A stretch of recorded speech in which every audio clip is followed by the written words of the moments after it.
पश्चिम बंगाल के गवर्नर श्रीमान जगदीप धनखड़ जी,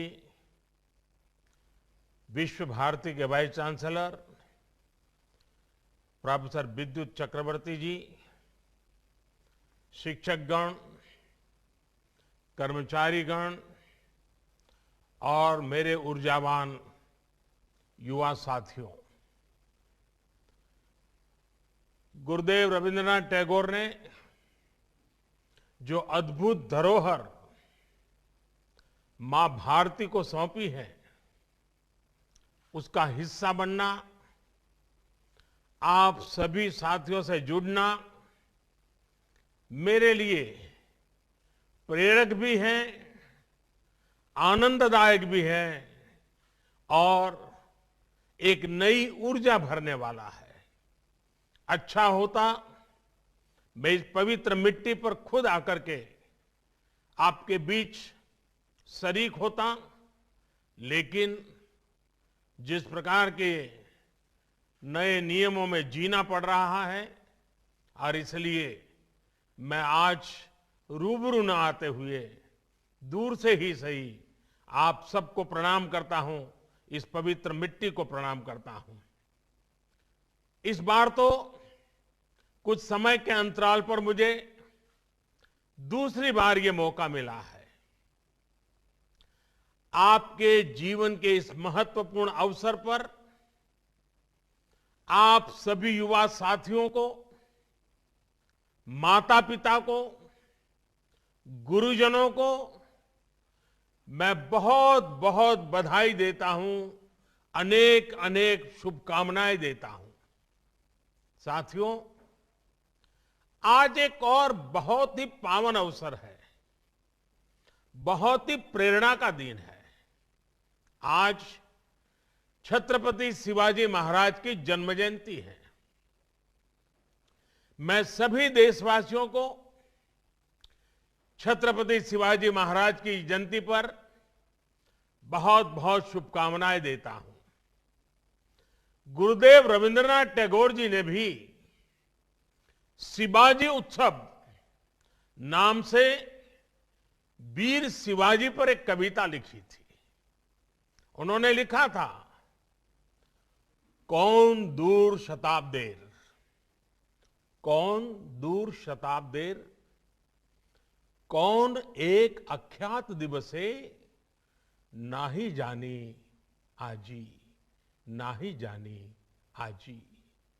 मराठार कौन, शोयले एरंडेर, अंधकारे बसे। हे राजा शिवाजी, तब भाल उद्यासियाए भावना, तैत प्रभावत ऐसे छिल नामी। एक धर्म राज्य पाशे, एक धर्म राज्य पाशे, खंड छिन्न विक्षिप्त भारत, बंधे दिव आमी। यानी एक शताब्दी से भी पहले किसी एक अनाम दिन, मैं उस दिन को आज नहीं जानता, किसी पर्वत की ऊंची चोटी से, किसी घने वन में, ओ राजा शिवाजी, क्या ये विचार आपको एक बिजली की रोशनी की तरह आया था? क्या ये विचार आया था कि छिन्न भिन्न इस देश की धरती को एक सूत्र में पिरोना है? क्या मुझे इसके लिए खुद को समर्पित करना है? इन पंक्तियों में छत्रपति वीर शिवाजी से प्रेरणा लेते हुए भारत की एकता, भारत को एक सूत्र में पिरोने का आह्वान था। देश की एकता को मजबूत करने वाली इन भावनाओं को हमें कभी भूलना नहीं है। पल पल, जीवन के हर कदम पर देश की एकता, अखंडितता के इस मंत्र को हमें याद भी रखना है, हमें जीना भी है। यही तो टैगोर का हमें संदेश है। साथियों, आप सिर्फ एक विश्वविद्यालय का ही हिस्सा नहीं है, बल्कि एक जीवंत परंपरा के वाहक भी है। गुरुदेव अगर विश्व भारती को सिर्फ एक यूनिवर्सिटी के रूप में देखना चाहते तो वो इसको ग्लोबल यूनिवर्सिटी या कोई और नाम दे सकते थे, लेकिन उन्होंने इसे विश्व भारती विश्वविद्यालय नाम दिया। उन्होंने कहा था, विश्व Bharti acknowledges India's obligation to offer to others the hospitality of her base culture and India's right to accept from others their best. गुरुदेव की विश्व भारती से अपेक्षा थी कि यहां जो सीखने आएगा वो पूरी दुनिया को भारत और भारतीयता की दृष्टि से देखेगा।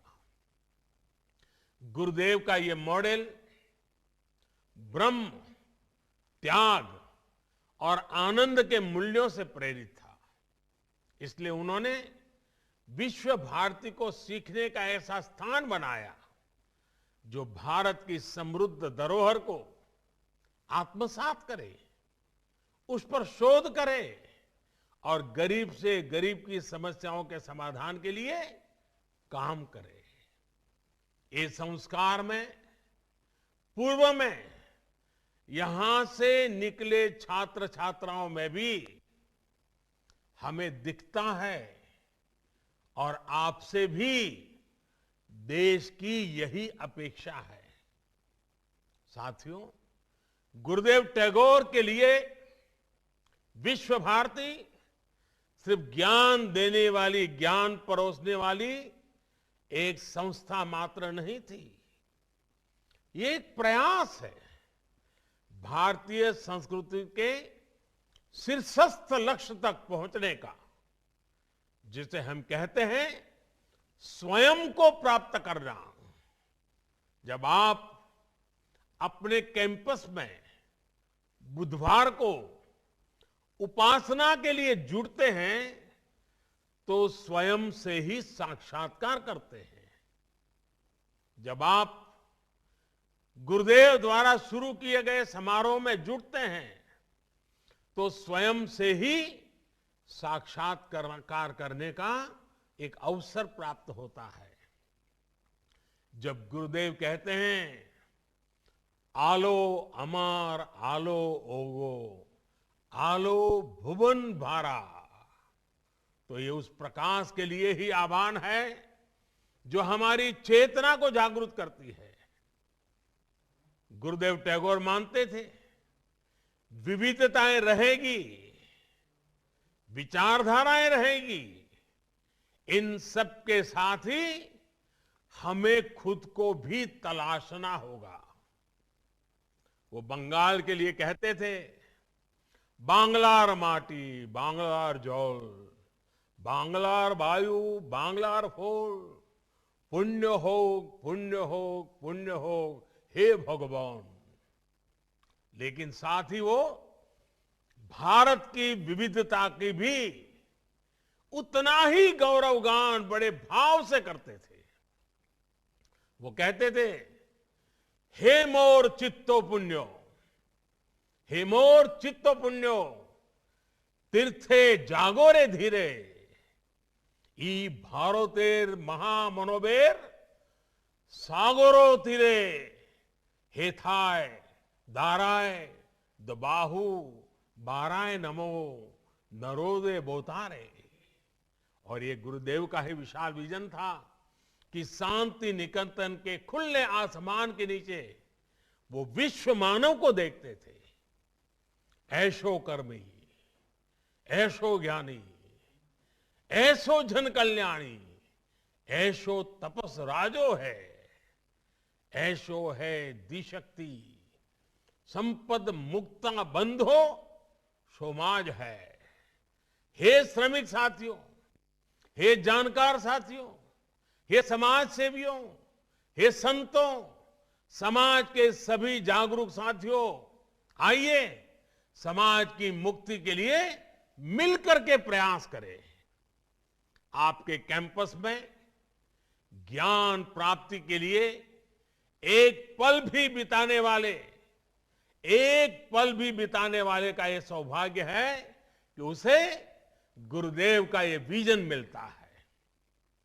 साथियों, विश्व भारती तो अपने आप में ज्ञान का वो उन्मुक्त समंदर है जिसकी नींव ही अनुभव आधारित शिक्षा के लिए रखी गई। ज्ञान की क्रिएटिविटी की कोई सीमा नहीं होती है। इसी सोच के साथ गुरुदेव ने इस महान विश्वविद्यालय की स्थापना की थी। आपको यह भी हमेशा याद रखना होगा कि ज्ञान, विचार और स्किल स्टैटिक नहीं है, पत्थर की तरह नहीं है, स्थिर नहीं है, ये जीवंत है, ये सतत चलने वाली प्रक्रिया है और इसमें कोर्स करेक्शन की गुंजाइश भी हमेशा रहेगी, प्रोग्रेसिव अनफोल्डमेंट। लेकिन नॉलेज और पावर दोनों रिस्पॉन्सिबिलिटी के साथ आते हैं। जिस प्रकार सत्ता में रहते हुए संयम और संवेदनशील रहना पड़ता है, रहना जरूरी होता है, उसी प्रकार हर विद्वान को, हर जानकार को भी उनके प्रति जिम्मेदार रहना पड़ता है जिनके पास वो शक्ति है। आपका ज्ञान सिर्फ आपका नहीं बल्कि समाज की, देश की, अरे भावी पीढ़ियों की भी वो धरोहर है। आपका ज्ञान, आपकी स्किल एक समाज को, एक राष्ट्र को गौरवान्वित भी कर सकती हैं और वो समाज को बदनामी और बर्बादी के अंधकार में भी धकेल सकती है। इतिहास और वर्तमान में ऐसे अनेक उदाहरण हैं। आप देखिए, जो दुनिया में आतंक फैला रहे हैं, जो दुनिया में हिंसा फैला रहे हैं, उनमें भी कई highly educated, highly learned, highly skilled लोग हैं। दूसरी तरफ ऐसे भी ये लोग हैं जो कोरोना जैसी महामारी से दुनिया को मुक्ति दिलाने के लिए दिन रात अपनी जान की बाजी लगा देते हैं, अस्पतालों में डटे रहते हैं, प्रयोगशालाओं में जुटे हुए हैं। ये सिर्फ विचारधारा का प्रश्न नहीं है, मूल बात तो माइंडसेट का है। आप क्या करते हैं इस बात पर निर्भर करता है कि आपका माइंडसेट पॉजिटिव है या नेगेटिव है। स्कोप दोनों के लिए है, रास्ते दोनों के लिए ओपन है। आप समस्या का हिस्सा बनना चाहते हैं या फिर समाधान का, ये तय करना हमारे अपने हाथ में होता है। अगर हम उसी शक्ति, उसी सामर्थ्य, उसी बुद्धि, उसी वैभव को सत्कार्य के लिए लगाएंगे तो परिणाम एक मिलेगा, दुष्कर्म के लिए लगाएंगे तो परिणाम दुष्कर्म मिलेगा। अगर हम ही सिर्फ अपना हित देखेंगे तो हम हमेशा चारों तरफ मुसीबतें देखते आएंगे, समस्याएं देखते आएंगे, नाराजगी देखते आएंगे, आक्रोश नजर आएगा। लेकिन अगर आप खुद से ऊपर उठ करके, अपने स्वार्थ से ऊपर उठ करके नेशन फर्स्ट की अप्रोच के साथ आगे बढ़ेंगे तो आपको हर समस्या के बीच में भी सॉल्यूशन ढूंढने का मन करेगा, सॉल्यूशन नजर आएगा। बुरी शक्तियों में भी आपको अच्छा ढूंढने का उसमें से अच्छाई का, परिवर्तन का मन करेगा और आप स्थितियां बदलेंगे भी, आप स्वयं भी अपने आप में एक सॉल्यूशन बन करके उभरेंगे। अगर आपकी नीयत साफ है और निष्ठा मां भारती के प्रति है, तो आपका हर निर्णय, आपका हर आचरण, आपका हर कृति किसी न किसी समस्या के समाधान की तरफ ही बढ़ेगा। सफलता और असफलता हमारा वर्तमान और भविष्य तय नहीं करती है। हो सकता है आपको किसी फैसले के बाद जैसा सोचा था वैसा परिणाम न मिले, लेकिन आपको फैसला लेने में डरना नहीं चाहिए। एक युवा के रूप में, एक मनुष्य के रूप में, जब कभी हमें फैसला लेने से डर लगने लगे तो वो हमारे लिए सबसे बड़ा संकट होता है। अगर फैसले लेने का हौसला चला गया तो मान लीजिएगा आपकी युवानी चली गई है, आप युवा नहीं रहे हैं। जब तक भारत के युवा में नया करने का, रिस्क लेने का और आगे बढ़ने का जज्बा रहेगा, तब तक कम से कम मुझे देश की भविष्य की चिंता नहीं है। और मुझे जो देश युवा हो, 130 करोड़ आबादी में इतनी बड़ी तादाद में युवा शक्ति हो, तो मेरा भरोसा और मजबूत हो जाता है।